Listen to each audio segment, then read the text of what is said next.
Tes, tes. Halo teman-teman semua, selamat datang di podcast kelompok 1 pada mata kuliah Kurikulum Pembelajaran Matematika SD. Nah, teman-teman, tentunya di sini saya nggak akan berbicara sendiri nih. Di sini saya akan ditemani oleh teman-teman online saya. Ngomong-ngomong nih, kok kayaknya agak sepi gitu ya di sini. Halo, ada orang di sana? Halo guys. Oke, sip, luar biasa. Berarti di sini aku nggak sendiri nih. Oh iya, ngomong-ngomong gimana nih kabar teman-teman semua? Sehat semua kan? Baik guys, sehat semua nih. Oke, mantap. Oh iya teman-teman, pastinya teman-teman di sini pernah kan mendengar pepatah tak kenal maka tak sayang. Nah, maka dari itu kita kenalan dulu yuk. Oke, perkenalan akan dimulai dengan saya sendiri. Perkenalkan, nama saya Maria Krisanti, biasa dipanggil Maria. Hai guys, kenalin nama saya Agatha Elsa Sonia, biasa dipanggil Agatha. Kenalkan, nama saya Gabriela Evangeline, biasa dipanggil Elin. Hai guys, perkenalkan nama saya Selvina Friska, nama panggilan Selvina. Nah, semuanya sudah kenal kan? Kalau begitu, kita akan masuk ke dalam pembahasan materi. Nah, teman-teman, pada pembahasan kali ini, kelompok kami akan membahas pada materi model pembelajaran Group Investigation pada mata kuliah Kurikulum dan Pembelajaran Matematika SD.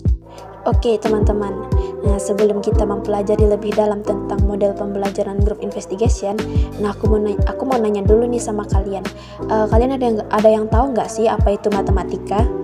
Aku tahu, menurutku matematika itu adalah salah satu mata pelajaran yang dapat membentuk pola pikir siswa menjadi lebih kreatif, kritis, dan logis. Nah, selain itu, dengan mempelajari matematika, siswa mudah untuk memahami berbagai cabang ilmu lainnya. Oleh karena itu, mata pelajaran matematika dianggap mata pelajaran yang penting dalam menunjang pembangunan di bidang pendidikan. Hal inilah yang menyebabkan pemerintah memperhatikan pelajaran matematika sehingga mata pelajaran matematika dimulai sejak tingkat dasar hingga perguruan tinggi. Aku sependapat sih dengan Gabriela. Jadi itu memang benar matematika itu dianggap sebagai mata pelajaran yang penting di dalam menunjang pembangunan di bidang pendidikan. Nah, kemarin di Departemen Pendidikan Nasional pada tahun 2007 menyatakan ada beberapa aspek yang perlu dikembangkan dalam pembelajaran matematika. Nah, di antaranya adalah pemahaman konsep, pemecahan masalah, serta penalaran dan komunikasi. Sedangkan matematika itu dianggap sebagai ilmu dasar yang sangat penting bagi kehidupan manusia dan matematika itu adalah merupakan landasan untuk mengembangkan ilmu lainnya. Seperti itu, teman-teman.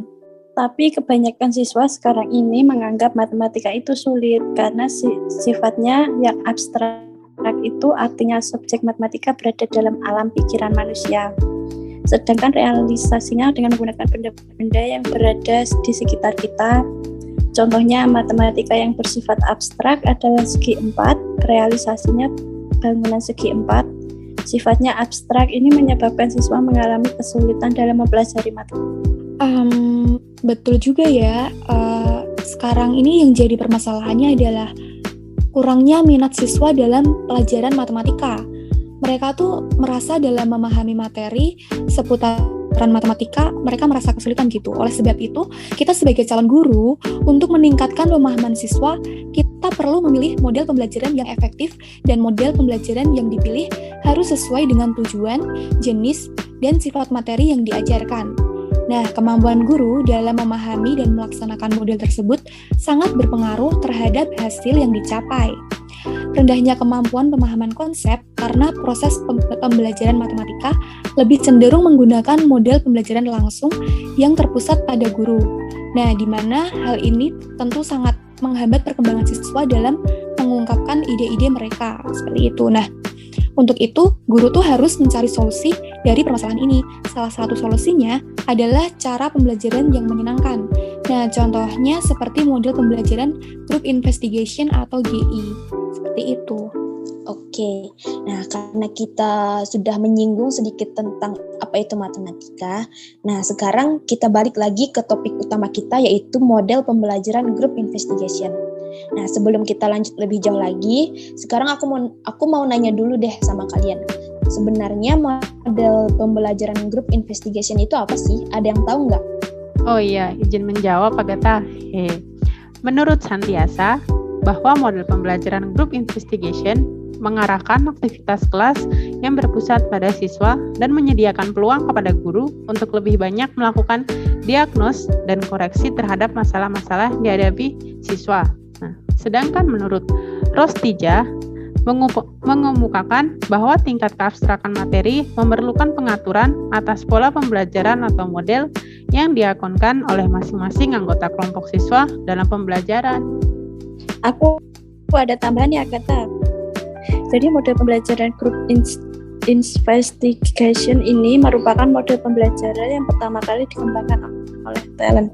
Dalam perkembangannya model ini diperluas dan dipertajam oleh Sahara dari Universitas Tel Aviv menurut Sutama. Dalam Athene 2015 menyatakan bahwa model pembelajaran group investigation merupakan pembelajaran berbasis kelompok yang memberikan peluang kepada siswa untuk berdiskusi, berpikir kritis, dan dapat bertanggung jawab dalam pembelajaran. Nah, aku ingin menambahkan sedikit ya, Selvina. Ada lagi menurut Aurun Rahman, menyatakan model pembelajaran group investigation dapat menumbuhkan kehangatan hubungan antar siswa, kepercayaan, rasa hormat terhadap harkat dan martabat orang lain, dan yang lebih penting, model pembelajaran group investigation dapat dipergunakan pada seluruh areal subjek yang mencangkup semua anak pada segala tingkatan, usia, dan peristiwa sebagai model sosial inti untuk semua sekolah. Oke. Aku juga mau nambahin lagi ya. Jadi, yang aku tangkap dari penjelasan teman-teman tadi, intinya model pembelajaran kooperatif tipe GI atau Group Investigation ini merupakan salah satu bentuk model pembelajaran matematika yang menekankan pada partisipasi dan aktivitas siswa untuk mencari sendiri materi atau informasi pelajaran yang akan dipelajari melalui bahan-bahan yang tersedia. Misalnya nih dari buku pelajaran atau siswa dapat mencari melalui internet. Nah, siswa dilibatkan sejak perencanaan, baik dalam menentukan topik maupun cara untuk mempelajarinya melalui investigasi. Nah, tipe ini menuntut para siswa untuk memiliki kemampuan yang lebih baik dalam berkomunikasi maupun dalam keterampilan proses kelompok. Model group investigation ini dapat melatih siswa untuk menumbuhkan kemampuan berpikir mandiri. Keterlibatan siswa secara aktif dapat terlihat mulai dari tahap pertama sampai tahap akhir pembelajaran. Wah, mantap sekali, benar apa yang udah dikatakan sama teman-teman tadi. Nah, aku juga mau nambahin lagi dari penjelasan Maria bahwa dalam investigasi kelompok, siswa nantinya akan terus-menerus dievaluasi oleh teman sebaya maupun guru. Jadi, tidak seperti dalam pengajar tradisional yang melaksanakan evaluasi adalah guru. Nah, gagasan-gagasan siswa, pemahaman terhadap materi, dan keterlibatan kerja semuanya sangat mungkin dalam pendekatan ini. Dalam sistem pembelajaran tradisional, banyak siswa yang tidak mendengar mulai dari awal sampai akhir ujian. Nah, dalam kelas investigasi kelompok, guru memberikan evaluasi siswa berdasarkan partisipasi siswa dalam kelas. Oh iya, nah maksud dari kelompok penyelidikan itu adalah medium organisasi untuk mendorong dan membimbing keterlibatan siswa dalam belajar. Siswa aktif berbagi dalam mempengaruhi sifat kejadian di dalam kelas mereka, dengan berkomunikasi secara bebas dan bekerja sama dalam perencanaan dan melaksanakan topik yang dipilih. Hasil akhir dari kerja kelompok mencerminkan kontribusi masing-masing anggota. Oke, luar biasa sekali ya jawaban dari teman-teman. Nah, jadi kurang lebih seperti itu ya pengertian dari model kooperatif tipe GI atau Group Investigation ini. Nah, teman-teman, setelah kita membahas tentang pengertian, kita akan masuk pada tahap model kooperatif tipe GI Group Investigation ini. Nah, ada yang tahu nggak sih tahap-tahap model Group Investigation itu seperti apa? Izin menjawab ya, Agatha. Jadi, Slavin dalam Mailani mengemukakan tahapan-tahapan dalam menerapkan pembelajaran kooperatif tipe GI atau grup investigasi. Ada 6 tahap, teman-teman. Nah, tahapannya adalah sebagai berikut. Yang pertama, ada tahap pengelompokan atau grouping. Nah, pada tahap ini, siswa dapat mengamati sumber, memilih topik, dan menentukan kategori-kategori topik permasalahan. Lalu siswa bergabung pada kelompok-kelompok belajar berdasarkan topik yang mereka pilih atau menarik untuk diselidiki. Lalu guru membatasi jumlah anggota masing-masing kelompok antara 4-5 orang berdasarkan keterampilan dan keheterogenan. Lalu yang kedua, ada tahap perencanaan kooperatif atau planning. Nah, di tahap ini, siswa dan guru merencanakan prosedur pembelajaran, tugas, dan tujuan khusus yang konsisten dengan subtopik yang telah dipilih pada tahap pertama. Nah, pada tahap ini, siswa bersama-sama merancangkan tentang kira-kira apa yang mereka pelajari, bagaimana mereka belajar, siapa dan melakukan satu tugas, dan siapa yang melakukan tugas lain, dan untuk tujuan apa sih mereka menyelidiki topik tersebut. Kira-kira seperti itu. Oke, mantap Maria. Selain itu ada lagi tahapan dalam penerapan pembelajaran komparatif tipe GI Group Investigation sebagai berikut. Tahap penyelidikan investigation atau implementasi. Siswa menerapkan rancangan yang telah mereka kembangkan di dalam tahap kedua. Kegiatan pembelajaran hendaknya melibatkan ragam aktivitas dan keterampilan yang luas, dan hendaknya mengarahkan siswa kepada jenis-jenis sumber belajar yang berbeda baik di dalam atau di luar sekolah. Guru secara ketat mengikuti kemajuan tiap kelompok dan menawarkan bantuan bila diperlukan. Tahap perorganisasian, organization atau analisis dan sinteks.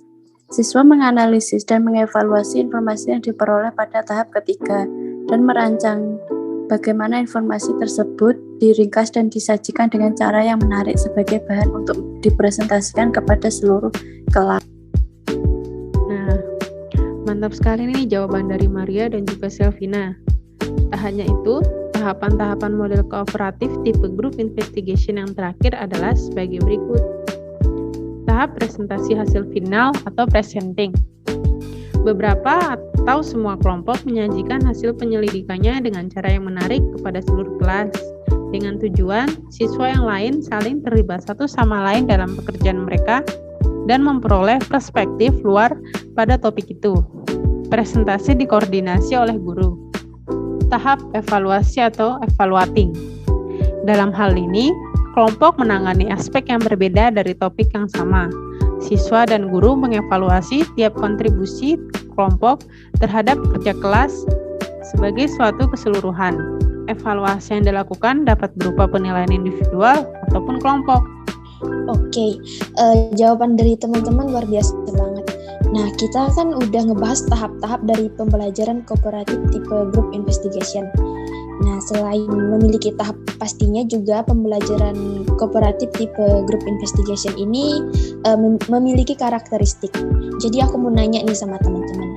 Kalian ada yang tahu nggak sih apa aja karakteristik dari model pembelajaran kooperatif tipe group investigation ini?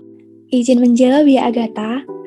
Nah, jadi karakteristik dari pembelajaran kooperatif tipe group investigation ini di antaranya ada yang pertama, tujuan kognitif untuk menginformasikan akademik tinggi dan keterampilan inquiry. Lalu yang kedua, kelas dibagi menjadi beberapa kelompok dengan anggota 4 atau 5 siswa yang heterogen dan dapat dibentuk berdasarkan pertimbangan keakraban, persahabatan, atau minat yang sama dalam topik tertentu. Lalu yang ketiga, siswa terlibat langsung sejak perencanaan pembelajaran atau dalam menentukan topik dan cara investigasi hingga akhir pembelajaran atau penyajian laporan. Lalu yang keempat, diutamakan keterlibatan pertukaran pemikiran para siswa. Lalu yang kelima, adanya sifat demokrasi dalam kooperatif atau keputusan-keputusan yang dikembangkan atau diperkuat oleh pengalaman kelompok dalam konteks masalah yang diselidiki. Lalu yang keenam, guru dan murid memiliki status yang sama dalam mengatasi masalah dengan peranan yang berbeda seperti itu. Jadi begitu teman-teman, pembelajaran kooperatif tipe group investigation ini memiliki beberapa karakteristik Ya, seperti yang sudah saya sebutin tadi. Seperti itu, teman-teman. Oke deh, makasih Maria untuk jawabannya. Nah, teman-teman tadi kan di awal kita udah ngebahas tentang matematika, dan ini juga kita udah ngebahas topik utama kita, yaitu pembelajaran komparatif tipe group investigation. Aku mau nanya nih sama teman-teman, kalian pernah kepikiran nggak sih bagaimana cara mengimplementasikan pembelajaran komparatif tipe group investigation dalam pembelajaran? Salah satu materi matematika yang diajarkan di sekolah dasar atau madrasah adalah bangun datar. Nah, bangun datar itu merupakan sebuah bangun atau bidang yang berbentuk bidang datar dan dibatasi oleh beberapa ruas garis dan tidak memiliki ketebalan dan volume. Jumlah dan model ruas garis yang membatasi setiap bangun datar tersebut menentukan nama dan juga bentuk bangun dari bangun datar tersebut. Dan hal inilah yang menyebabkan sifat sebuah bangun datar juga ditentukan oleh sejumlah ruas garis, model garis, besar sudut, dan lain-lain. Bangun datar juga mempunyai beberapa bentuk, diantaranya bangun datar trapesium dan juga layang-layang. Kurang lebih seperti itu, teman-teman. Oke, aku nambahin lagi ya. Jadi, pada standar isi mata pelajaran matematika SDMI kelas 5, siswa itu dituntut untuk dapat menghitung luas trapesium dan layang-layang. Pada saat guru menjelaskan pelajaran matematika, khususnya pada pokok pembahasan luas trapesium dan layang-layang, siswa tuh biasanya hanya menghafal rumus-rumusnya. Kemudian setelah diberikan soal yang berkaitan dengan luas bangun trapesium dan layang-layang, kebanyakan siswa sering mengalami kesulitan. Nah, ini disebabkan kurangnya pemahaman konsep siswa dan cepat melupakan rumus tersebut, seperti itu. Nah, pada materi ini mungkin akan lebih mudah jika kita menerapkan model pembelajaran GI atau Group Investigation, yang mana model ini dapat memberikan peluang kepada siswa untuk berdiskusi, berpikir kritis, dan dapat bertanggung jawab dalam pembelajaran tersebut. Dan siswa dapat memiliki kemampuan yang baik dalam berkomunikasi maupun dalam keterampilan proses kelompok. Dan pada model ini juga dapat dibantu dengan menggunakan alat peraga. Alat peraga dalam mengajar memegang peranan penting sebagai alat bantu untuk menciptakan proses belajar mengajar yang efektif. Selain itu, dalam pencapaian tujuan tersebut, alat peraga pemegang peranan yang penting, sebab dengan adanya alat peraga ini, bahan dapat dengan mudah dipahami oleh siswa. Oke, teman-teman. Jadi kan seperti yang udah dijelasin sama Gabriela, kalau dalam proses belajar bahwa alat peraga itu memegang peranan yang penting untuk menciptakan suasana belajar yang efektif. Nah, sekarang aku mau nanya nih sama kalian, apa aja sih yang kalian tahu tentang alat peraga, entah itu pengertian alat peraga itu sendiri ataupun contoh? Nah, aku izin menjawab nih. Menurut Rusvendi dalam Rostina 2013, alat peraga adalah alat yang menerangkan atau mewujudkan konsep matematika. Nah, sedangkan pengertian alat peraga matematika menurut Pramujono dalam Rustina 2013, alat peraga adalah benda konkret yang dibuat, dihimpun, atau disusun secara sengaja digunakan untuk membantu menanamkan atau mengembangkan suatu konsep matematika. Kurang lebih seperti itu, teman-teman. Oke, aku juga mau nambahin lagi sedikit. Jadi, selain menggunakan alat peraga, kita juga bisa dengan menerapkan pemahaman konsep. Kemampuan pemahaman konsep adalah proses, perbuatan, cara memahami ide-ide materi pembelajaran di mana nantinya siswa tidak sekadar mengenal dan mengetahui, tetapi juga mampu mengungkapkan kembali konsep dalam bentuk yang lebih mudah dimengerti serta mampu mengaplikasikannya. Nah, kurang lebih seperti itu ya, teman-teman. Betul sekali, Agatha. Kalau menurut Romawati, dalam 4, pemahaman konsep adalah yang berupa penguasaan sejumlah materi pembelajaran, di mana siswa tidak sekedar mengenal dan mengetahui, tetapi mampu mengungkapkan kembali konsep dalam bentuk yang lebih mudah dimengerti serta mampu mengaplikasikan.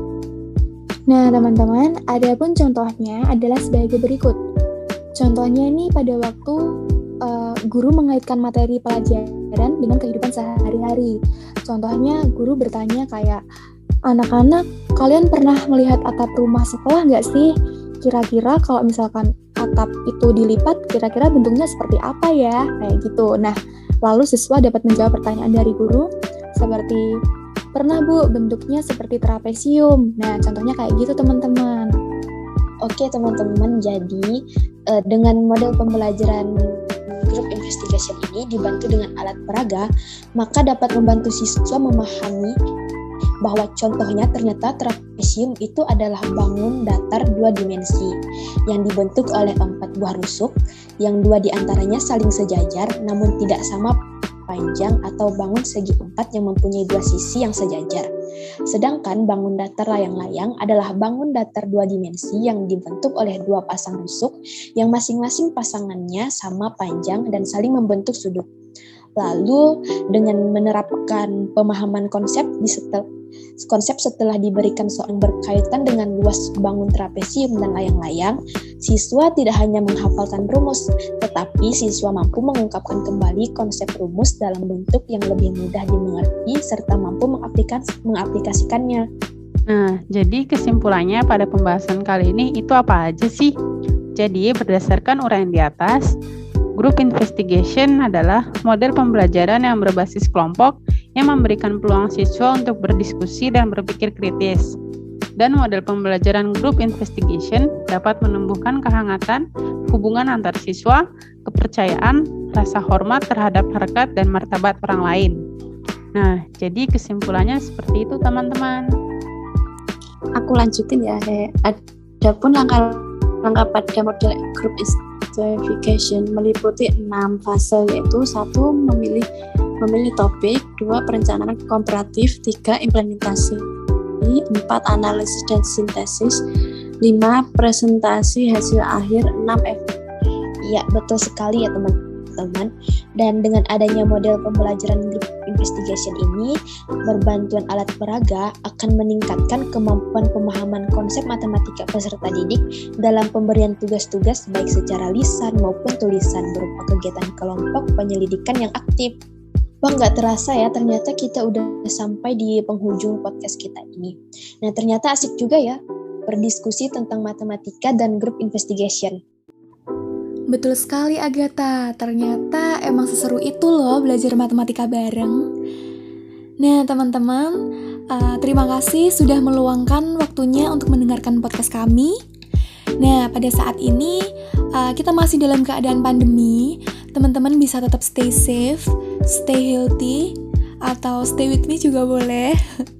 Bercanda ya teman-teman. Pokoknya pada masa pandemi ini teman-teman bisa tetap stay safe, stay healthy. Semoga pandemi ini segera berakhir dan kita semua bisa segera bertemu bersama-sama. Oke teman-teman, terima kasih. Bye guys, sampai jumpa di podcast selanjutnya. Bye guys. Bye guys. Bye guys.